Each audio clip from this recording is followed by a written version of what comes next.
It's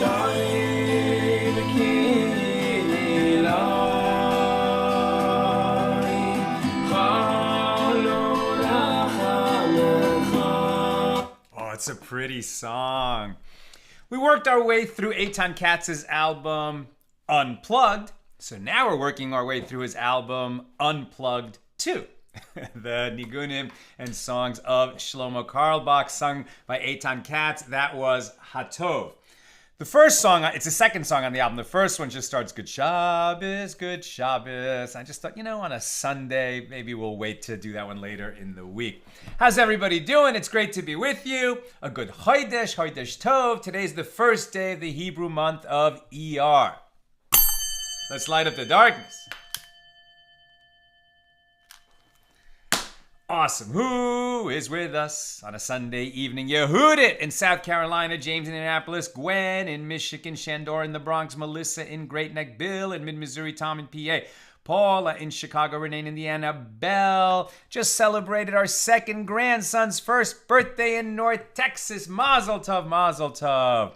Bella in Florida, Lucy in Minnesota, Randy in Florida, Nancy in North Carolina, Paul in Minneapolis, Guy in Ohio, Beatrice in Colorado, Unplugged Shanit, says Tom Beck, that's right. Sandy in Michigan. Welcome, everybody.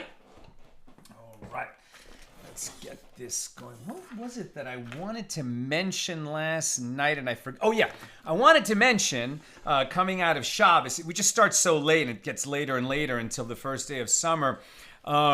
But yesterday, Shabbos, we began that cycle after Passover, from the first Shabbos after Passover all the way through to Rosh Hashanah, that on Shabbos afternoon, we study one chapter of Pirkei Avos, right? Ethics of the Fathers, often translated that way, direct translation, chapters of the Fathers, really Jewish wisdom's greatest hits, sometimes called Pirkei Avos, sometimes just Avos, the Fathers. Those are Mishnayos, right? It's a collection of Mishnas without Gemara, and that's why it didn't make it, when you do Daf Yomi, so you study the tractates that have Gemara, commentary on the Mishnas, but there's a few volumes of Mishnah that don't get included in Daf Yomi, but it is part of the Talmud. Highly recommended. I mean, we've shared many times pieces of wisdom from Pirkei Avos. It's 6 chapters. Just do one chapter a week on Saturday afternoon. You can go into tremendous, tremendous depth on any one of those Mishnas. You've heard especially one from me. Pirkei Avos 4:1. Ben Zoma says, who is wise? One who learns from every person. Who is rich? One who is content with what he has. Who is strong? One who conquers his own impulse. Who is honored? One who honors others. If anybody ever asks you, just give me some Jewish wisdom, you can go right to that one. It's a great place to start. But I was learning yesterday with Rabbi Shlomo Einhorn here at Yavne in LA, and he was teaching a new commentary on Pirkei Avos. New meant it was only 150 years old, but in a 3,500 year history, 150 years is quite new. But at any rate, it was a commentary from Label Iger, who was a student of the Kotzker Rebbe, a century and a half ago. But one of the points that came up there is the importance of working on our midos, working on our personal attributes, right? Especially as we start to study and get more involved in religion and religious observance. If we're Jews, if we become visible Jews, like that guy, he wears a kippah, he dresses like a Jew, he's a visible Jew. So it's a terrible thing if somebody who's visibly religious then behaves like a jerk, right? So now not only have you done something wrong that is wrong in itself, but now you're a bad representative for your people and for everyone who loves God and tries to grow. Grow and evolve spiritually and augment those positive character traits. Now, we're all going to make mistakes, whether we're religious or not, whether we're, visibly observant or not. We're all going to make mistakes because we're human. But all the more when we fly the flag, as it were, of a person who loves God and cleaves to God, we got to, improve our behavior. And improving our behavior is the hardest thing that there is to do. So I just encourage everybody that at the same time that we're learning every day, this incredible program of learning every day for 7.5 years, and this will change us. There's no question that learning every day what God's will is as reflected through the written and oral Torah, it will have an effect, and a very positive effect on ourselves, our inner selves, our outer selves, our behavior. But also, we should augment that study with a conscious effort to work on what we know are our weaknesses. Are we too judgmental? Are we too passive? Are we too quick to get angry? Whatever it is, it needs conscious work. And this is a great period to begin thinking about that as we begin that kind of, long period from holiday to holiday, right? We don't really have a holiday from Passover until Rosh Hashanah, but this is really a wonderful time to be involved in an active way in that self-improvement, and studying Pirkei Avos every Saturday is a great way to leap into that.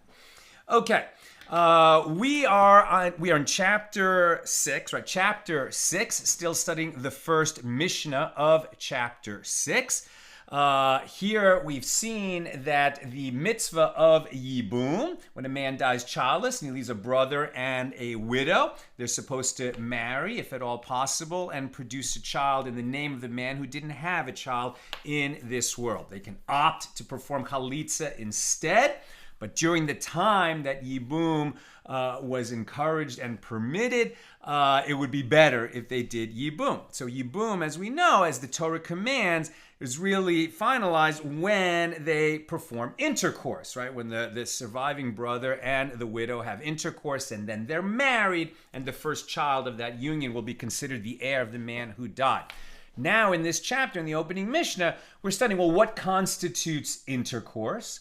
And so the Mishnah told us that whether it was willing or unwilling, witting or unwitting, whether coerced or not coerced, if the Yavam had intercourse with the Yevama in the typical or in the atypical way. So this is all going to count, and it's going to be, and then therefore they are married. And if they then wish to dissolve that union, they would have to do so with a bill of divorce like any husband and wife. And also, they said that the Gemara says that the beginning of intercourse is intercourse, right? Like you don't have to finish the act if you just, and they haven't defined yet what it means, the beginning of intercourse, but some action that can be called intercourse, even if you don't complete it, counts as intercourse, and they are married. And likewise, we've been, and these rules of when does intercourse count for other realms, like did you have intercourse with a woman who was menstruating, or did you have intercourse with a woman who is prohibited to you because it's an incestuous relationship, one defined in the Torah as a prohibited relationship. So at what point does some kind of physical contact constitute intercourse so that you have committed that sin, and you would be liable to bring a sin offering if you did that unwittingly? These are the kinds of questions that we are looking at right now. Yesterday, they spent quite a bit of time deriving the law. How do we know that the beginning of intercourse constitutes intercourse in these various different settings? And then we were looking at how do we know that the same way that it counts for the Yavam and the Yavama, or with a menstruating woman, it's likewise it counts in the prohibited relationships.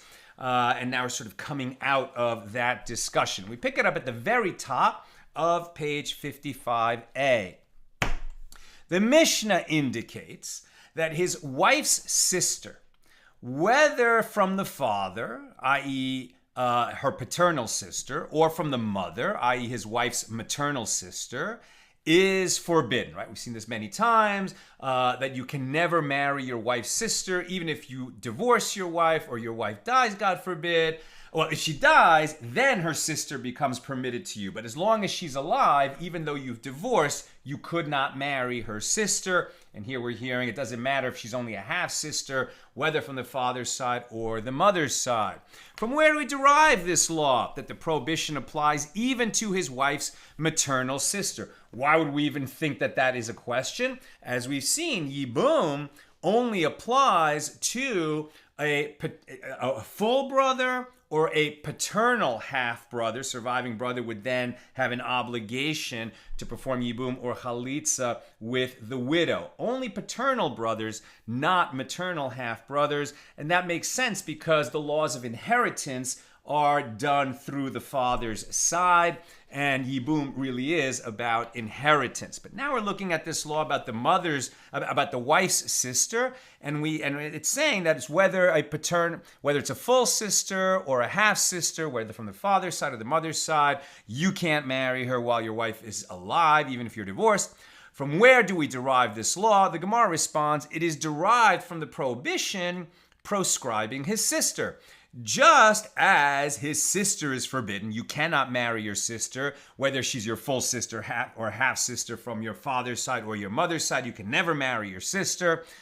Just as his sister is forbidden, whether she is his sister from his father or from his mother, so too here a wife's sister is forbidden, whether from the father or from the mother. The Gemara challenges the validity of this source and let it be derived from the law with regard to his aunt.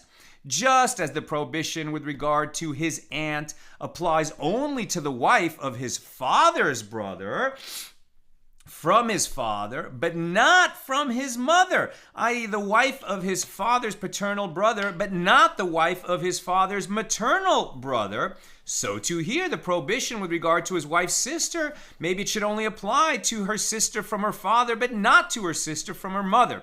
The Gemara answers, it is reasonable that he should derive the law in this case from the case of his own sister, as the Tana thereby derives the halacha, the law of one's own relatives, from another case of his own relatives, whereas his aunt is forbidden to him as his father's relative, not as his own. Obviously, they're still related to you, but it's a more direct relationship. The Gemara counters, on the contrary, he should derive the law in this instance from the case of his aunt, as he thereby derives the law in a matter prohibited through betrothal from another matter prohibited through betrothal. And the Gemara concludes, rather, the law of a wife's sister is derived from that of a brother's wife, as they are both something forbidden by means of betrothal, and they are his own relatives. So what is the law here? The sister of one's wife is forbidden to him as long as his wife is alive, and this applies both to paternal and maternal sisters, including those born out of wedlock. So that's where the law ends up. And the Gemara asks, and in the case of a brother's wife itself, from where do we derive the prohibition? From where do we derive that the prohibition applies to the wife of both a paternal and a maternal brother? Right? So remember that you cannot marry your brother's wife ever, right? Even after your brother dies. And the only exception to that is if your brother died childless, and then you step in and perform yibum, or you have the option to perform yibum. But if he had children, you can never marry your brother's wife. Now, the yibum obligation only applies if he was your full brother or your half-brother on your father's side, a paternal half-brother. There is no yibum obligation if he's your maternal half-brother. But the prohibition on ever marrying the sister in the absence of yibum, that seems to apply to any brother and his wife, whether a full brother or a maternal or paternal half-brother. So let's continue. So where do we get this? How do they know that? So as it is taught in a Baraisa, you shall not uncover the nakedness of your brother's wife, Leviticus 18:16, which indicates whether from the father or from the mother. The Baraisa elaborates, do you say the prohibition applies whether she is the wife of one's brother from his father or from his mother, i.e. whether she is the wife of one's paternal brother or maternal brother?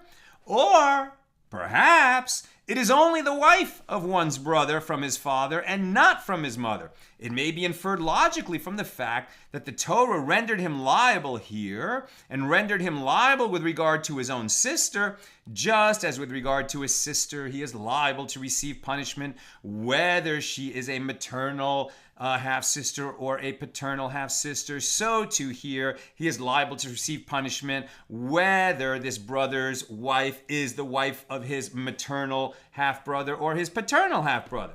Or perhaps go a different way and compare this case to the case of an aunt. Now, the Torah rendered him liable here and rendered him liable with regard to his aunt, i.e. the wife of his father's brother. Now, just as with regard to his aunt, he is liable to receive punishment only for the wife of his father's brother, if it's a paternal half-brother, and not for the wife of his father's maternal half-brother. Well, so too here. Maybe he should only be liable to receive punishment if it's the wife of his paternal half-brother, but not if she's the wife of his maternal half-brother. So which way are we going to go? Are we going to derive the law of the brother's wife from the law of his own sister or from the law of his aunt?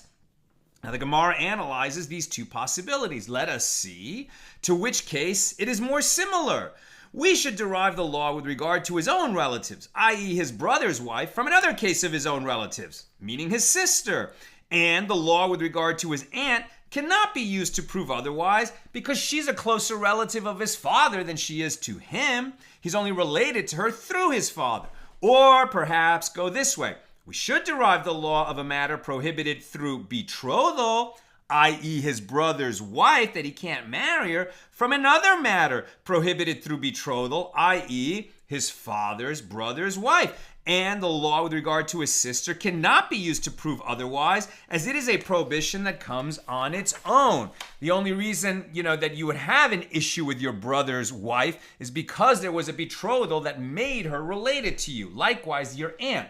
Not so with your own sister, who was related to you before there was any betrothal between you and her. She's related to you anyway in the absence of betrothal.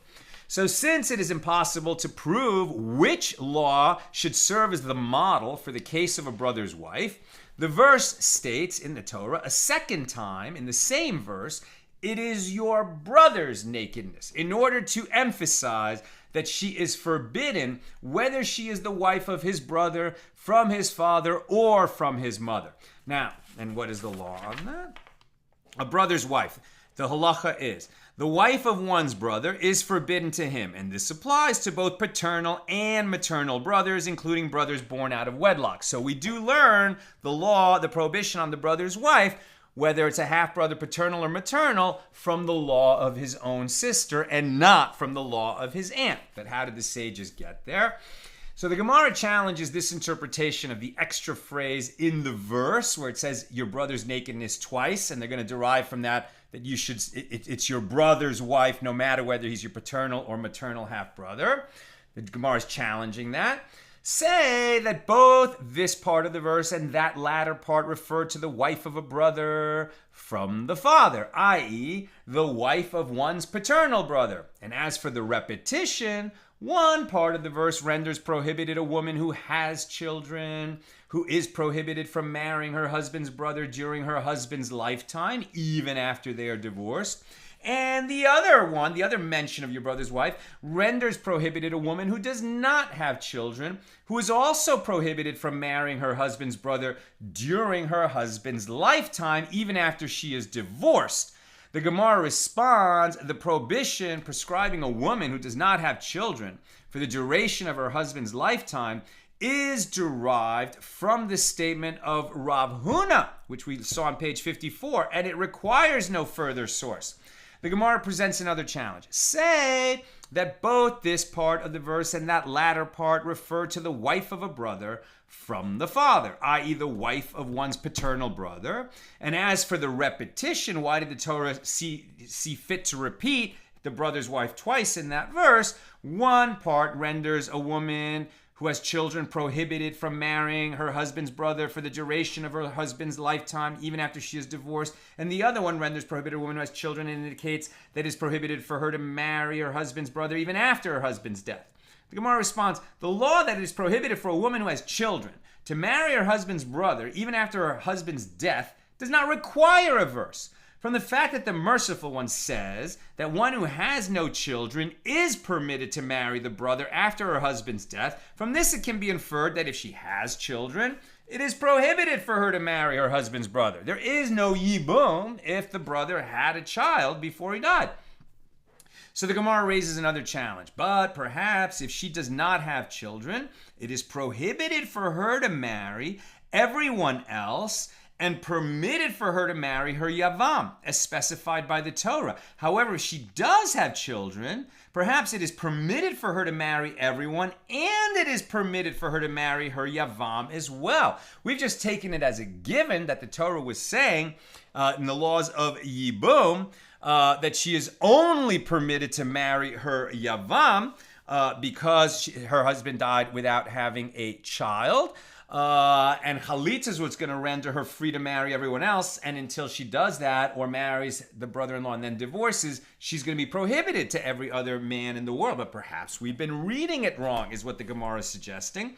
Alternatively, perhaps if she does not have children, it is a mitzvah for her husband's brother to marry her. And if she does have children, it is optional. These were alternative readings. It's not the law, but they were possible. Consequently, the extra phrase in the verse should be necessary in order to indicate that the prohibition against marriage of a brother's wife applies in all of these cases. Alternatively, if she does not have children, yes, she is permitted to her husband's brother. And if she does have children, no, she is not permitted to him. But the punishment of Karis does not apply to this prohibition. And this is because the source of the prohibition is the mitzvah for them to marry after the husband's death. And a prohibition that stems from a positive mitzvah, you shall perform yibum, or you shall perform chalitza, when this man dies childless. And until you do that, you may not marry anyone else. That negative prohibition is actually inferred from the positive mitzvah. Well, something that you're not allowed to do because you have a positive obligation to do something else, that is not actually a karis punishment situation, according to this. A prohibition that stems from a positive mitzvah has the status of a positive mitzvah, but nothing more. If you violate a positive mitzvah, you never get karis for that, death at the hands of the heavenly court. Consequently, the extra phrase in the verse is therefore necessary in order to indicate that the punishment of karis is applicable if she goes and marries someone else before performing either yibum or chalitza. The Gemara responds, the Torah wrote a different verse to teach that the prohibition against marrying one's brother's wife is in full force, including the punishment of karis in these cases. He has uncovered his brother's nakedness. They shall be childless. This is Leviticus 20:21. Therefore, the extra phrase mentioned in the Baraisa can indicate that the prohibition against marrying one's brother's wife applies both to the wife of a paternal brother and the wife of a maternal brother. We're back to, how do we know that you can never marry your brother's sister, even if he's your maternal half-brother? They've got a proof for that now, or we're almost there. And that is the law, but have we proved it? The Gemara suggests, say that the law of the wife of a brother from one's mother, the maternal half-brother, should be just like the wife of a brother of the father, right? The wife of a paternal half-brother.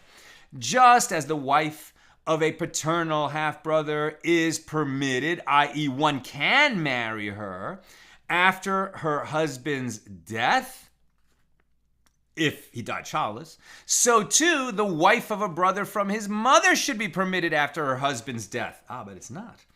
The Gemara responds, the verse states, she is your brother's nakedness, thereby emphasizing that she shall remain after her husband's death as she is during his life. The mitzvah of levirate marriage applies only to the wife of one's paternal half-brother. The wife of a maternal half-brother remains forbidden to him forever. The Gemara above stated that all of the instances of forbidden intercourse are compared to one another. Therefore, since there is already a verse that states, "For whoever shall do any of these abominations, the souls that do them shall be cut off from their people." And the Gemara asks, why do I need a phrase written with regard to one's sister that states that intercourse is punishable by charis? Don't we already know that? And the Gemara answers that it is necessary for that which Rabbi Yochanan, in other words, all of the prohibited, the relationships specified in the Torah is abomination to have, any of these incestuous relationships. Having said that it's an abomination, it's a charis bearing penalty. Why, in the case of having sex with your own sister, is it further specified that that's a charis bearing penalty? If it's included in that bigger group, which we know all of those prohibited relationships would earn one a charis penalty, why does the Torah add specifically the case of the sister, and this one, has that penalty? We would have known that anyway. So why does the Torah single out this particular prohibited relationship to specify that it bears a charis penalty?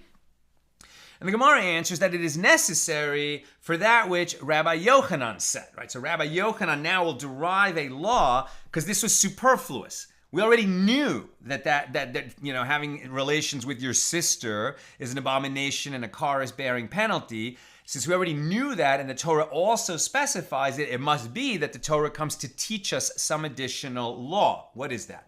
Rabbi Yochanan said that if he performed all of them, i.e., he violated every prohibition against engaging in forbidden intercourse in a single lapse of awareness, that he somehow didn't know that he was prohibited to have sex with all these relatives, and in one single lapse of awareness, like he had amnesia or whatever, he somehow didn't know, and he unwittingly engaged in sex with all these prohibited relatives. So since he didn't do it on purpose, does he need to bring a sin offering when the temple is standing, for just one sin offering for all these different acts of intercourse that he did in one lapse of awareness? Or does he need to bring an individual sin offering for every prohibited performance of intercourse with each of those prohibited relatives? That's the question. Says Rabbi Yochanan that if he performed all of them, i.e. he violated every prohibition against engaging in forbidden intercourse in a single lapse of awareness, he is liable to receive punishment for each and every one. One might have thought that there is one prohibition against engaging in forbidden intercourse and many different ways to violate the prohibition. Therefore, if one violated the prohibition in different ways, all during one lapse of awareness, one might be liable only to bring one sin offering. This verse specifying that the sister has its own charis penalty. This verse comes to tell us that each act of intercourse with a relative with whom intercourse is forbidden is its own separate violation of an independent prohibition. The Gemara asks, and according to Rabbi Yitzchak, who said that all forbidden relations for which one is liable to receive charis were included in the verse, "The souls that do them shall be cut off from among their people." That's charis. Why was the punishment of charis with regard to one's sister singled out? He seems to disagree with Rabbi Yochanan. They're all included in the same prohibition, so then why was the sister singled out? In order to sentence him to charis and not to flogging. Although he has violated a prohibition, which generally carries a punishment of flogging, he is not flogged due to the fact that he is liable to receive the more severe punishment of charis. Since he has used the verse to teach this law, from where do we know to divide the prohibitions against engaging in forbidden intercourse and consider each an independent prohibition? If each is an independent prohibition, and Rabbi Yitzchak used the source that Rabbi Yochanan had used to teach that each is an individual violation, but Rabbi Yitzchak used that same clause, as it were, to teach something different, namely there's no flogging because the charis is the penalty. So then from where does Rabbi Yitzchak derive that every instance of a violating that prohibited relationship is its own violation? From where does he derive that? And the Gemara answers, he derives it from the verse, and you shall not approach a woman to uncover her nakedness as long as she is impure by her uncleanness, Leviticus 18:19, which serves to render him liable to receive punishment for each and every woman that is prohibited to him with whom he has relations. And the Gemara poses another question. Why do I need the phrase that the Merciful One writes with regard to one's aunt, which states, they shall be childless?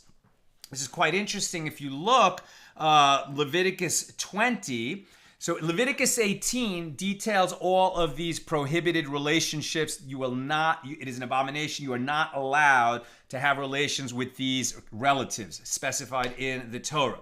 Then Leviticus 20 basically repeats that list, but for a different purpose. In Leviticus 18, the list is to tell you it's prohibited.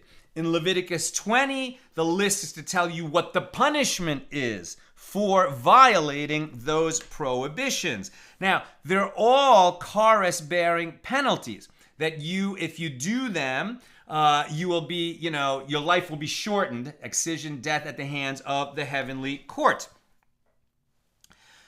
So then why, in the case of sleeping with your father's sister, right, or your father's brother's wife, your aunt, it adds this very specific, almost like a curse, but it's in the Torah, right? The Torah says, they shall be childless.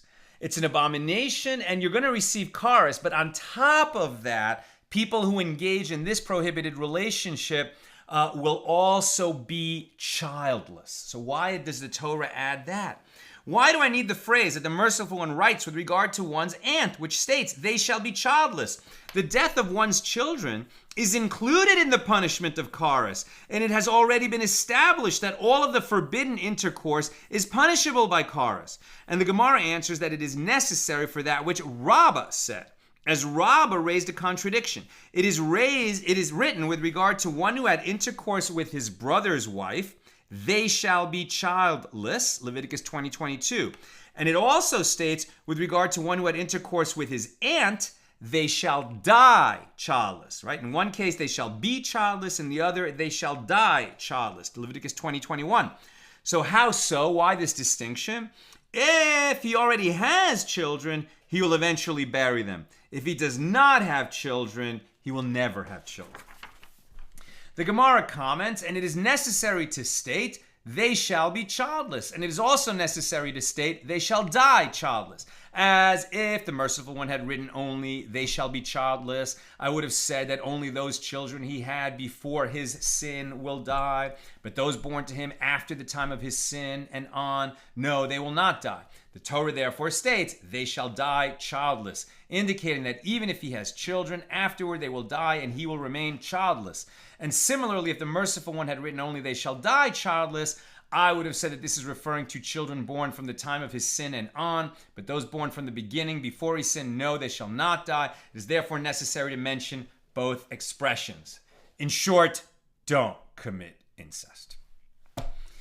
The Gemara above on 54a and 54b derived that the initial stage of intercourse is considered an act of sexual intercourse with regard to prohibitions that are punishable by capital punishment, death at the hands of the earthly court, or charis, death at the hands of the heavenly court. And the Gemara asks, from where do we derive that the initial stage of intercourse is considered an act of sexual intercourse with regard to those liable to receive punishment for violating ordinary prohibitions? We know that the beginning of sex equals sex in the case of these heavyweight prohibitions, punishable by death. What about lighter weight prohibitions, where it doesn't amount to death penalty, neither in the earthly court nor the heavenly court? If it's a lighter prohibition, perhaps they have to begin and complete the act of intercourse before they become liable for it.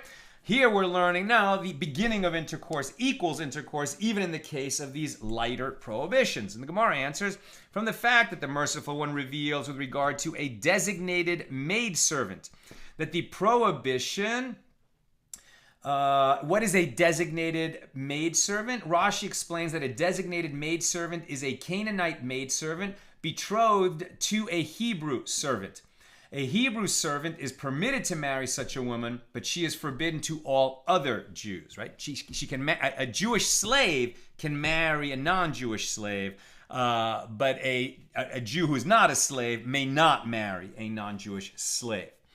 Okay, from where do we derive? So the Gemara answers, from the fact that the Merciful One reveals, with regard to the designated maidservant, right, this slave, non-Jewish slave woman betrothed to a Jewish slave, that the prohibition has been violated only through an act of cohabitation with seed. That is a complete act of sexual intercourse. You began and ended the act of intercourse. And that is in the verse, Leviticus 19:20, and whoever lies with a woman in cohabitation with seed, and she is a bondmaid designated to a man, right? So in that instance, you don't become liable for violating a prohibition until you complete the act of intercourse. By inference, those liable to receive punishment for violating ordinary prohibitions are liable even through the initial stage of intercourse. Since in that case it's specified, you have to finish it. In all other cases where it's not specified, you become liable for violating the prohibition as soon as you engage in any part of the act of intercourse. And the Gemara responds, but on the contrary, from the fact that the Merciful One reveals that the initial stage of intercourse is considered sexual intercourse with regard to forbidden relationships for which one is liable to receive kares, then by inference, those liable for violating ordinary prohibitions should be liable only through the complete act of sexual intercourse and not merely for the initial stage. Maybe, right, since it's the beginning of intercourse counts as intercourse for the heavy prohibitions, maybe we should learn that the distinction is for the lighter weight prohibitions, you have to complete intercourse before you become liable. Rav Ashi said, if that were so, let the verse remain silent in the case of a designated maidservant, and it would be assumed that one is liable to receive punishment only for completing the act of intercourse. The fact that the Torah specified that in this case one is liable to receive punishment only for completing the act of sexual intercourse indicates that with regard to other ordinary prohibitions, one is liable even for the initial stage of intercourse. The Gemara asks, from where do we derive that the initial stage of intercourse is considered an act of sexual intercourse with regard to those who are liable to receive punishment for violating prohibitions that are specific to the priesthood? Since these prohibitions are unique in that they apply only to priests, their parameters cannot be derived from prohibitions that apply to the entire population. The Gemara answers, in the case of priests, it is derived from a verbal analogy between the words taking and taking. The verb taking appears in prohibitions punishable by kares, for example, and if a man shall take his sister, and in prohibitions of the priesthood, where it states, they shall not take a woman that is a harlot. And the Gemara asks further, from where do we derive that the initial stage of intercourse is considered to be an act of sexual intercourse with regard to those liable to receive punishment for violating a positive mitzvah? For example, one who has intercourse with an Egyptian or an Edomite convert. And the verse states, the children that are born to them of the third generation may enter into the assembly of the Lord. It is therefore a positive mitzvah that only the grandchildren of these converts may have intercourse with a Jew. 55b. It is derived from a verbal analogy between the terms entering and entering. The verse states in the context of a prohibition, a mamzer shall not enter into the assembly of the Lord, right? Cannot have sex with a Jew who's not a mamzer. And in the context of a prohibition derived from a positive mitzvah, Deuteronomy 23:9, the children that are born to them of the third generation may enter into the assembly of the Lord. That is not a general law of converts, only very specific converts for the Egyptian and the Edomite. Consequently, these types of prohibitions are equated. The Gemara poses another question. From where do we derive that the initial stage of intercourse is considered sexual intercourse with regard to the prohibition against a Yevama having intercourse with a man from the general public? We're finally back to the law of Yibum, right? So here we see the widow of the man who died childless, she is obligated to perform Yibum or Chalitza with the surviving brother, the Yavam. Until they do either yibum or chalitza, they're obligated to each other with the levirate bond, and she is prohibited to any other man in the world, and she'll remain prohibited to every other man in the world until she performs chalitza with her yavam, or they perform yibum, get married, and then they get divorced, and then she would become permitted again to the other men in the world. So what if she, during the time that she is not permitted to other men, right, during the time of the levirate bond, what if she does have sex with some other man?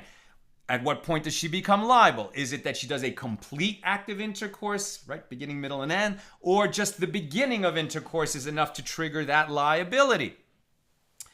The Gemara answers that there is no need for an independent source in this case. If you are asking, according to the one who said that this is an ordinary prohibition, well, then it is a prohibition like any other. And if you are asking, according to the one who said that this is a positive mitzvah, well, it is a positive mitzvah like any other. And we've already derived that the beginning of intercourse equals intercourse in both cases, whether it's a regular prohibition or a prohibition derived from a positive mitzvah. So rather, the question should be worded as follows. From where do we derive that a yevama is acquired by her yavam via the initial stage of intercourse? Now we're back where we entered this whole realm of how do we know the beginning of intercourse equals intercourse, and why are we talking about it in this chapter? Because that applies to yibum. And the beginning of intercourse equals intercourse. They have a little bit, they're married, right? So the Gemara answers, it is derived from a verbal analogy between the words entering and entering. This verb is used with regard to ordinary Torah prohibitions as mentioned above, and it is also with regard to levirate marriage in the verse, her brother-in-law will have intercourse with her. And the Gemara asks further, from where do we derive that a woman is betrothed to her husband through the initial stage of intercourse? As we learn, I think Rava would flog a man who betrothed a woman through intercourse, right? You're supposed to do not that, not have sex, but rather exchange an item of value or give her a wedding document. And then sometime later, usually a year later, they consummate that marriage with the chuppah, and then they have intercourse. But if he had intercourse right away at the beginning, it is a valid betrothal.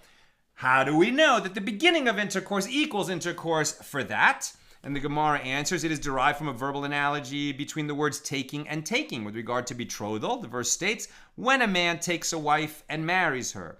This verb is also used with regard to forbidden intercourse as in the verse, and if a man shall take his sister.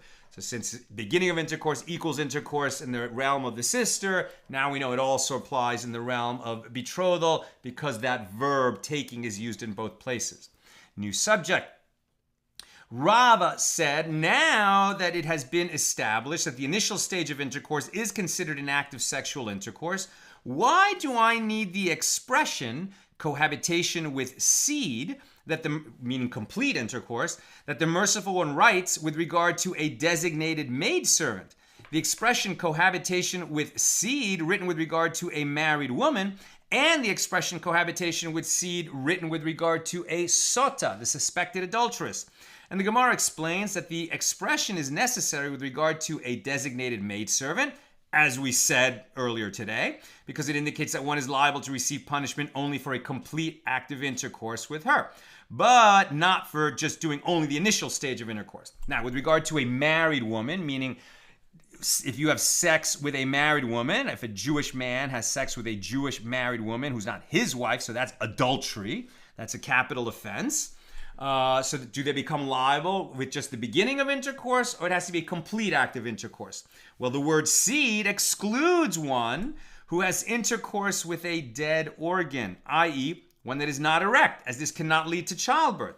The Gemara questions this resolution. Well, this works out well according to the one who said that one who has intercourse while his organ is dead with those with whom relations are forbidden is exempt from liability for violating that prohibition, as this is not even considered an act of intercourse. However, according to the one who said that he is liable, what is there to say? Rather, according to his opinion, the verse excludes one who has intercourse with a dead woman. As it might enter your mind to say, well, even after her death, she is still called her husband's kin. say that one who had intercourse, committed adultery with a corpse, a woman who was married to someone else when she was alive, that he should be liable to receive punishment for committing adultery with a married woman. This therefore teaches us that intercourse with a dead woman is not considered intercourse at all. It's gross. I'm sure you're committing some other sin by doing that, but it's not adultery. Now, the Gemara addresses the third case. Why do I need the expression cohabitation with seed in the context of a sota? Recall that the sota is a woman, married woman. Her husband suspects that she was cheating on him with some man. So the husband says to her, do not seclude yourself with that man, particular man. And then she does it, and he says that to her, the warning, in front of witnesses. And then she secludes herself with that man. Now, it doesn't matter if there were witnesses to what happened behind closed doors. If she received that warning from her husband in front of witnesses, and then she did it anyway, now she becomes the sota. If she protests that she's innocent, so the husband and the wife are now prohibited to each other until they go, when the temple is standing, they have to go to Jerusalem in the company of 2 Torah scholars who act as chaperones because they're now prohibited to each other. And then they go to the temple courtyard. And if she still protests that she's innocent, then she goes through the ritual of the sota, where basically, they write out the verses of the sota from the Torah, dissolve it in some water with some dirt from the temple floor, and then she drinks that. If she's guilty, she will die. If she's innocent, nothing will happen to her. And in fact, the husband and wife will be restored to each other. And if they couldn't have children before, she will be fertile now. We'll learn a lot more about that in Tractate Sota. At any rate, they're prohibited to each other after he gives her the warning, and then she does it anyway to seclude herself with this man that the husband suspects. So, if now the husband and the wife who have become prohibited to each other have sex, how do we know that sex doesn't violate that prohibition until it's a complete act? Why do I need the expression of cohabitation with seed in the context of the sota? It is needed for that which was taught in a baraisa. The expression, a cohabitation with seed, excludes something else. The Gemara asks, what is this something else?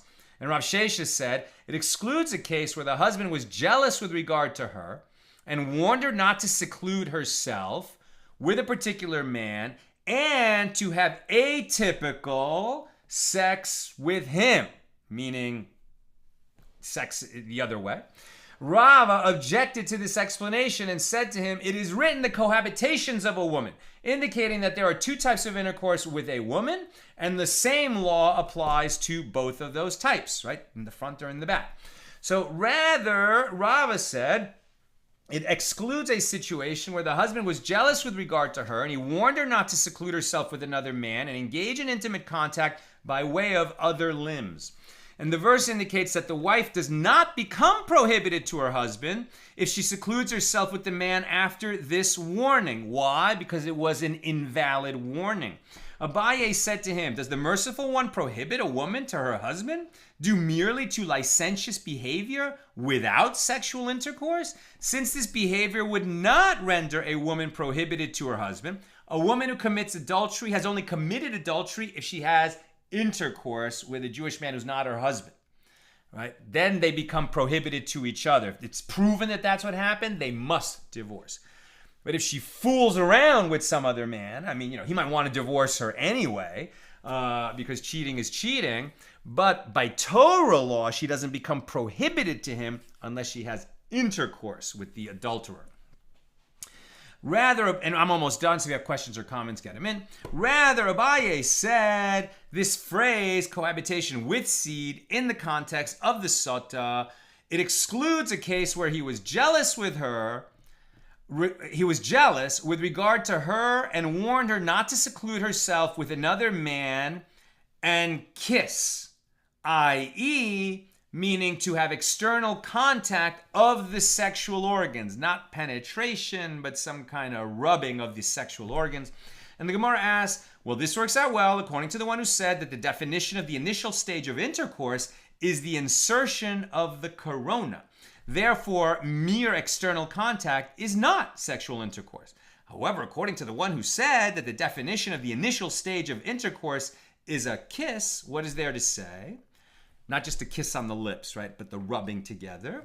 So rather, the expression something else in the Baraisa is actually referring to a case where the husband was jealous with regard to her and warned her not to seclude herself with another man and engage in intimate contact by way of other limbs. And it is necessary to state that the woman does not become prohibited to her husband as a sota in this case, as it might enter your mind to say that the merciful one made this halacha dependent on the husband's objection, as it is his decision to warn his wife, and since he objects to contact of this nature, she becomes a sota if she secludes herself after this warning. And the Torah therefore teaches us that this is not considered a warning.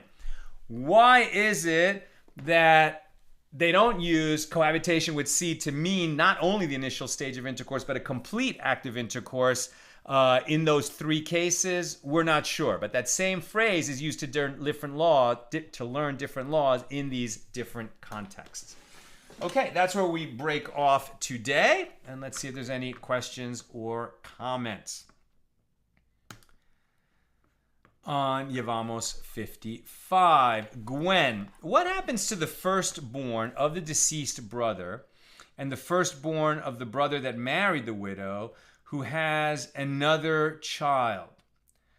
So I think what you're asking is, if the brother who died, right, and he died without fathering a child, that's what triggers Yibum. Could he have married a woman who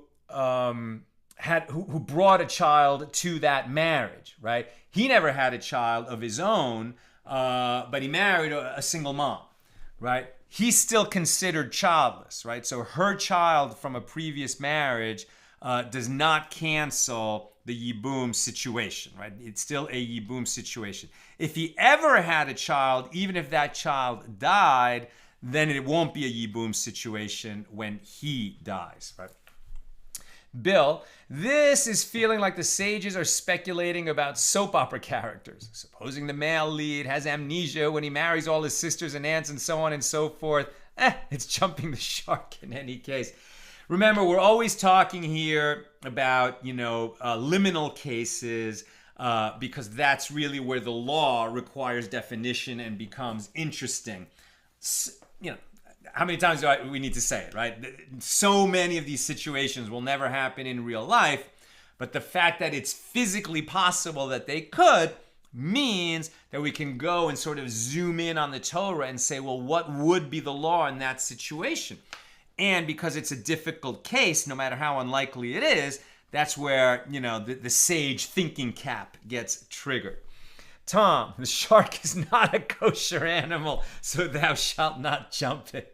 Very good. Very good.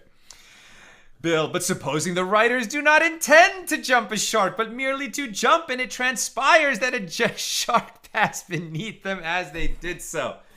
Wonderful. If we ever have some kind of AT gathering, we'll certainly have to have a skit night. And you guys are the designated, Talmudic sage writers. Very good. Okay, my friends, that's what I've got for us tonight. With God's help, we'll be together again tomorrow night for page 56 at our regular Monday night time, 6 p.m. Pacific. Have a great night and Chodesh Tov, good Chodesh. May this new month of ER come upon all of us for peace, for health, for good tidings, for prosperity. We should hear only good news. Amen.